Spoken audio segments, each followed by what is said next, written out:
This program is made possible by PSCA, the Plan Sponsor Council of America. For over 60 years, PSCA has served retirement plan sponsors through education, advocacy, and research. Information at psca.org or at 312-419-1863.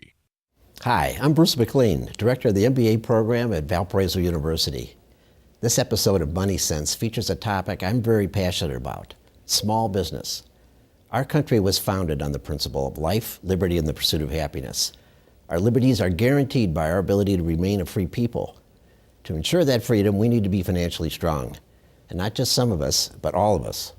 One of the reasons America has been so successful has been its entrepreneurial spirit. There are approximately 30 million businesses in the United States, and 90% of those businesses are small businesses, meaning they have less than 500 employees. Small business employs the majority of workers in this country and is responsible for most of the innovation. The entrepreneurial spirit in America is greater than anywhere in the world, and our future as a nation depends upon our ability to continue to develop successful small businesses. Unfortunately, 75% of new business startups fail. What can be done to improve the odds of success of these new businesses? Universities like Valparaiso University are opening centers for entrepreneurial success, where the university provides expertise, internships, technology, and funding sources. The center also helps develop success strategies for the entrepreneur, as well as exit strategies for the investors.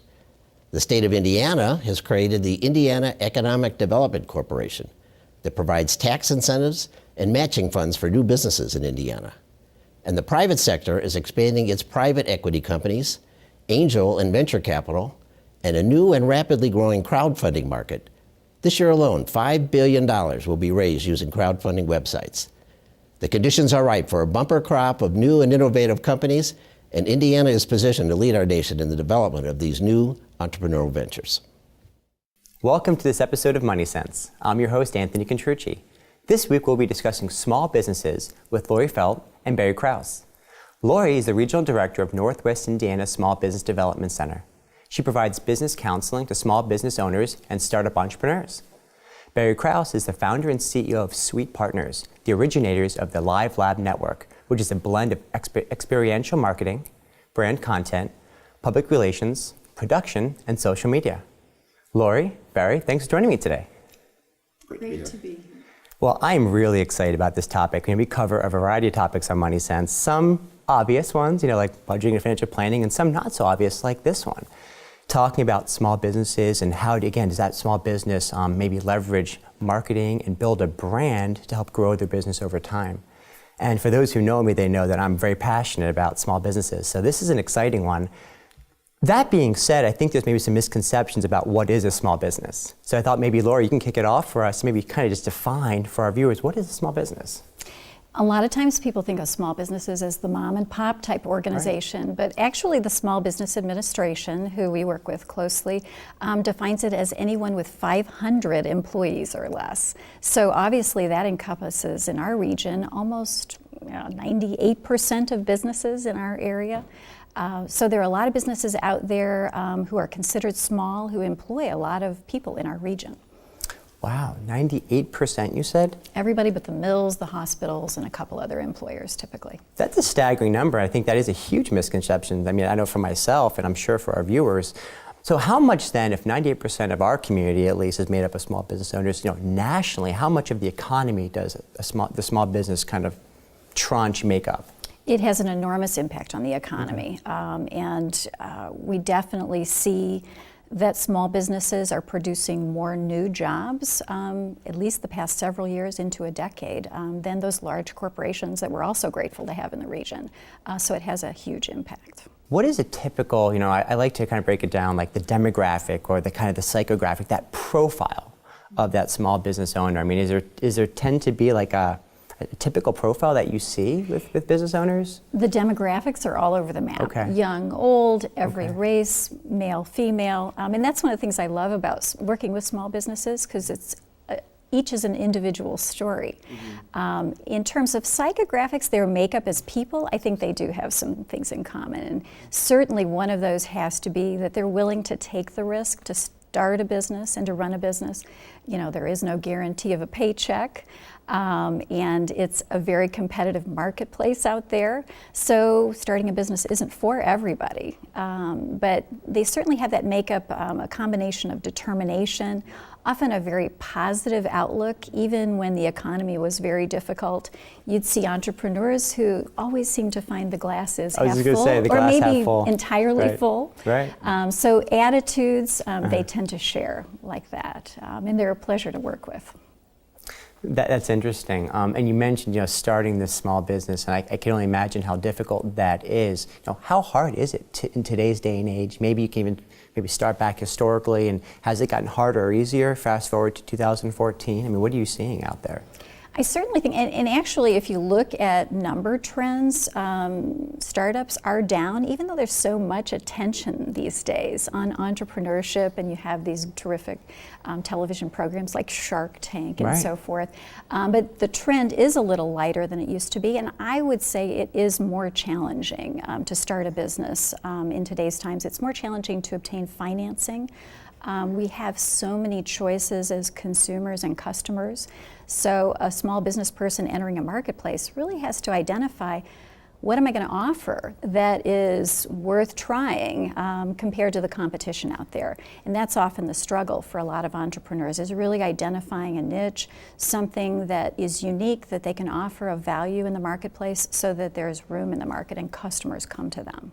Do we think that there's less maybe of these small business startups today because of some of this structure? You said maybe it's harder to come across financing, et cetera, or maybe are the newer generations not willing to take on as much risk, or is it a combination? Well, I'll start by saying, the internet bubble was a time period when, my gosh, we had several clients, Kinko's, Office Max. They were just booming because everyone was starting what we call a SOHO, a small office, home office or something. Everyone was in business. People can get financing. People were selling their companies even if they hadn't made a penny yet, and they were able to reap rewards from it. And I believe that just what happened to the whole financial complex and mortgages and everything else, money has tightened up, and this kind of boom, throw the dice and gee, life will be beautiful, we've gotten a little bit more realistic. So it's, you got to do a little more thinking and a little more planning and a little more modulated risk-taking. More calculated risk-taking, absolutely. Calculated, yes. Makes a lot of sense. There does seem to be a lot of interest among young people. I speak in front of college classes pretty regularly, and they're really inspired by some of the stories they hear. But then, there's that dose of reality that this is not an easy process. Maybe they're carrying some college debt on them already. But they do see and think of entrepreneurship as an alternative to what is a pretty challenging job market too. So, they've got those conflicting factors to weigh. There's another thing I've observed, and it's like anything else in life, it goes in waves. And there are periods when whatever's happening in the world is spurring ideation, and people have ideas for new businesses, and they pursue them with their passion and their heart. A lot of times when business and when the economy gets tighter, people will pursue new business in a more logical way. And they don't necessarily have a great idea that's driving it. It's, I want to have a small business. And so then they try and figure out what should it have. And what should be my own boss type of thing. Yeah, right? That's right. So the motivation to be your own boss, and gee, I should turn this into a business, versus, wow, we make better chocolate chip cookies than anyone, or I've got a new app that'll make people's lives easier. No, those are good points. Barry, question for you with regards to, because you talk about business, and then I call it like the two B's. You have the business, and then you have the brand. I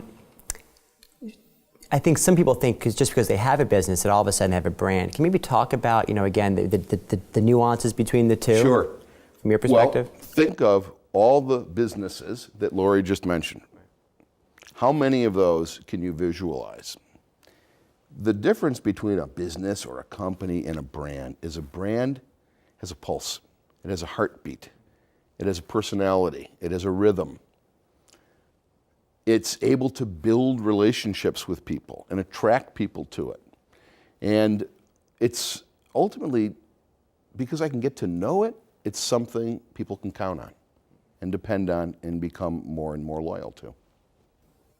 So why would you say, what are the most important things or reasons that a small business owner should really have a brand? I think sometimes what I've kind of heard is, I'm just a small business owner. I only have, they always say I only have this, a pizza shop or this bakery or whatever it ends up being. I'm just a doctor.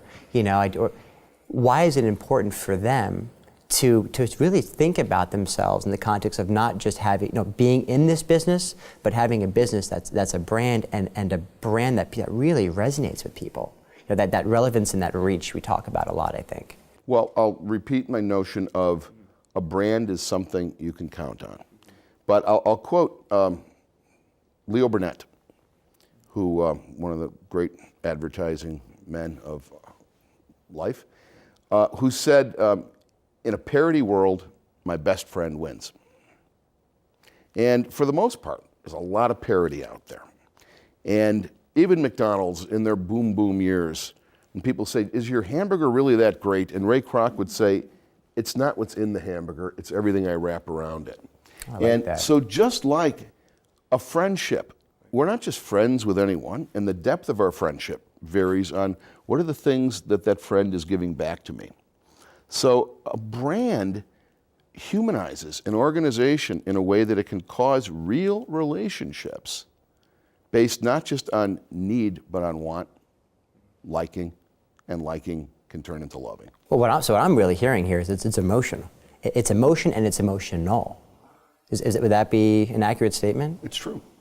It's true. And it's a relationship, right? You use the phrase just a small business. And I do think a lot of small businesses maybe think of themselves in that way, a little bit, not a strong image of themselves. But if they begin to develop that relationship can occur, can be facilitated with their customer. The customer gets what they're about.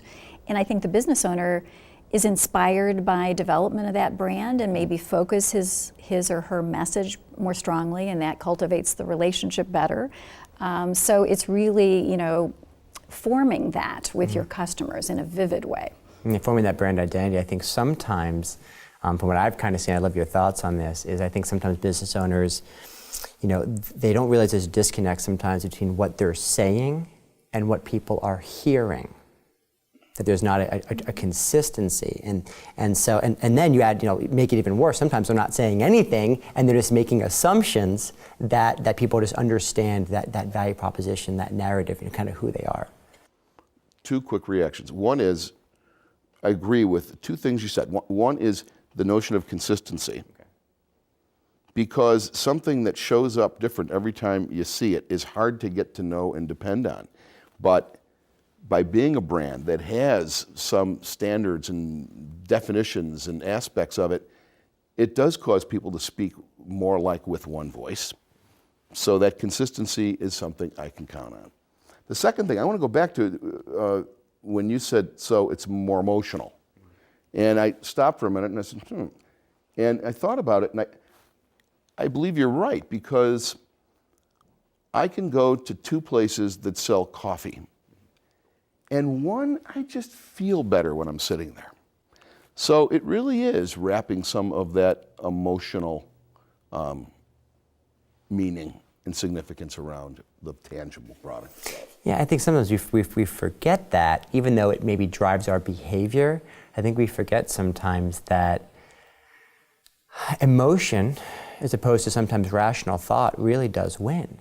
And so, it's like you tend to gravitate towards people that when you're around them and with them, you feel good. Mm-hmm.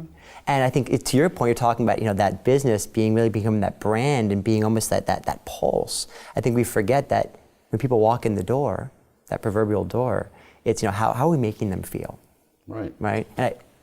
And and also, when you make a decision to be a brand, it causes conversations among the people within the company of, what does our brand want to stand for? How do we want our brand to show up? And I worked with a company several years ago that was a small business consultancy. Frankly, they were the first to admit that what they were offering was pretty parody, and there are others that offered the same thing. But I watched as they started building some of the branding elements around it. Simple things like, I'll never forget this, we will answer our phone on the first ring. I remember being in the discussion, and one of the people, the employees of the company said, now how do we do that? And the owner of the company said, good question, here's how you do it. Answer the phone on the first ring. And it's just sometimes just simple things like that that differentiate a brand, and, versus another company offering the same service. I love your example of answering the phone on the first ring, because that is an experience that people appreciate, and that would be a way to to differentiate from the other guy. So those little cues speak a lot to us when we're choosing businesses. So let's go there, because I think Barry just said cost. And so one thing I want to talk a little bit about, because a lot of our viewers that may be small business owners today or want to become a small business owner in the future, they may be saying, this all sounds great, and if you have a budget, it's easy to maybe create a brand. So in a day where we fast forward to 2014, in a day and age where it's not just about the physical anymore, but now there's a whole other world and a whole other level of digital. I've heard in the past people use, there's this, there's the digital world, there's the physical, and now it's like this phygital world that we're trying to navigate through.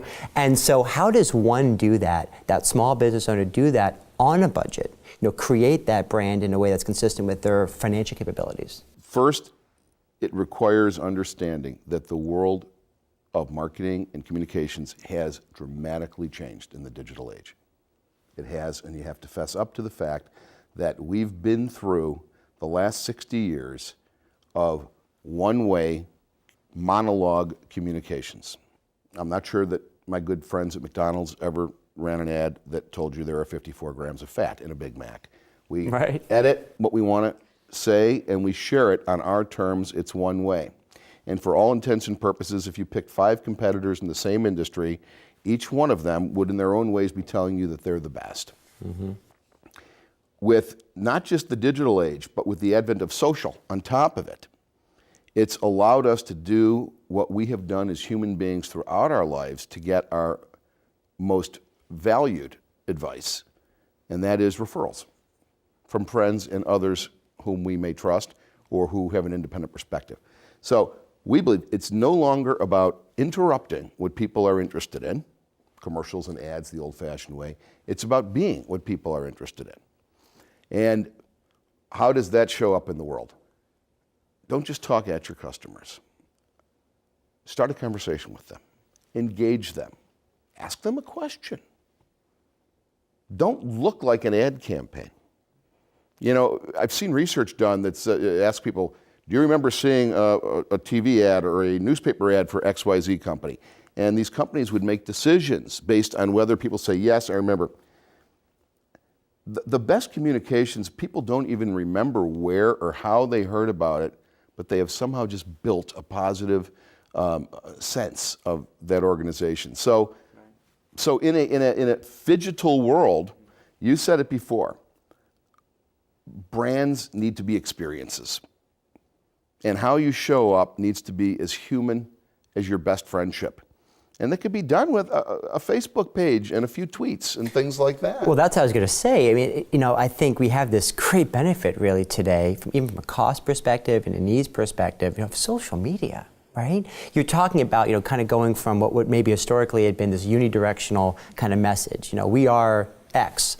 And now we can utilize, I would guess, and I'm curious what your thoughts are on this, technology, that platform, that medium of, let's say, social media, a Facebook page, to really start to engage and have that conversation with our clients. It almost levels the playing field a bit for small businesses. Facebook is free, Twitter is free.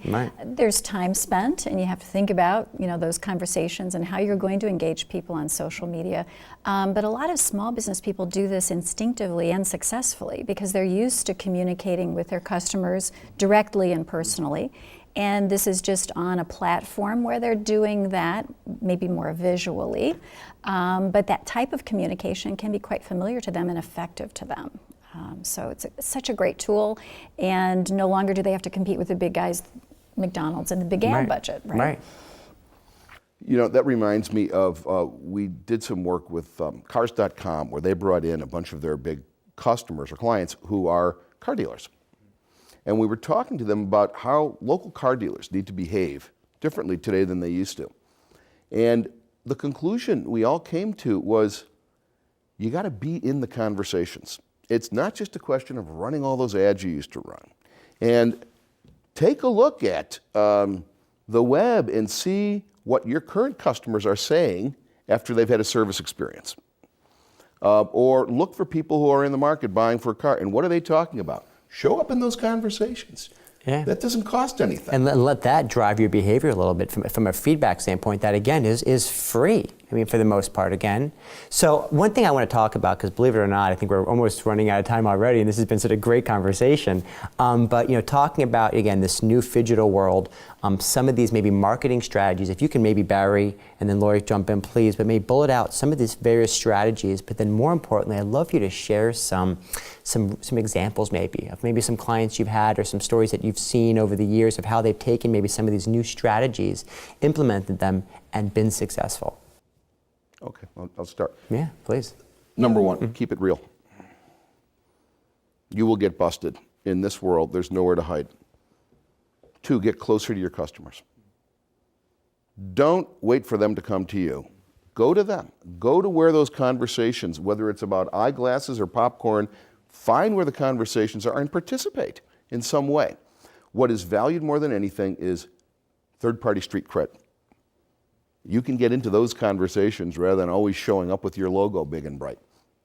Oh, so an example. One of my favorites is a guy that actually came through my lawyer, said he had a client that was about to start a national ad campaign for a business he was taking over because his wife had started it and she had passed away. And he's hiring an ad agency, they're doing a national ad campaign, and would you talk to this guy? So I met with him, and he had his plans, and the product's called Diana's Bananas. It's a wonderful product. This woman invented it, I think Taste of Chicago originally one year. A frozen banana on a stick dipped in gourmet chocolate. And it's, in the world of frozen novelties, it's healthier than ice cream. I'd spent many years working on Nestle ice creams, and we launched a whole bunch of things there. And I know that all the ice cream manufacturers are looking for what they call BFY, better for you. But it's still, putting more air in it and yogurtizing. This was a banana. Right. What we recommended to him is to not run this national ad campaign and the jingle and the radio and all that. People said, just be logical for a minute. Look at your business and your customer. Go look at the frozen novelty case during the summer in a major food store. The traffic is already there. Draw a concentric circle around those points of sale and show up there. We ended up taking photographs of banana peels, die cutting them, putting them across the entire aisle, and putting a big, huge mat just on the floor, pointing to the one single little facing they had down on the bottom with an arrow made out of chocolate that said 100% banana only with a taste to your skin. Right. And a brand that out of 206 SKUs or offerings in that frozen case got to 66 once in their 15-year history. With this thing in store, they got to number 3 in 2 weeks. Wow, that's incredible. Lorri, we have about a minute left, so I was hoping maybe for our viewers, can you maybe share, for that person that wants to get into the industry, if you will, and start their small business, or maybe an existing small business owner, what are some things that they can do, some resources they can leverage as they grow and start their small business? We certainly work with clients all the time on a no-cost basis to assist them with that kind of business planning process, validating their idea. So at the Small Business Development Center, we do have a lot of market and other resources to assist folks in getting started. But there are a lot of resources out there, and I would highly recommend getting in front of potential customers, talking with them, and getting feedback from them early in the process before you take that big step. It goes back to the engagement. I mean, really engaging with clients, with prospects, and communities. Thank you both so much. I've really enjoyed this. I had a great time. I know I learned a lot, and I'm sure our viewers did as well. Thanks, Anthony. It was great. And thank you. I hope you learned as much as I have. We look forward to seeing you next time for a new episode of Money Sense. I'm your host, Anthony Contrucci. And remember, we always try to make finance fun. This program is made possible by PSCA, the Plan Sponsor Council of America. For over 60 years, PSCA has served retirement plan sponsors through education, advocacy, and research. Information at psca.org or at 312-419-1863.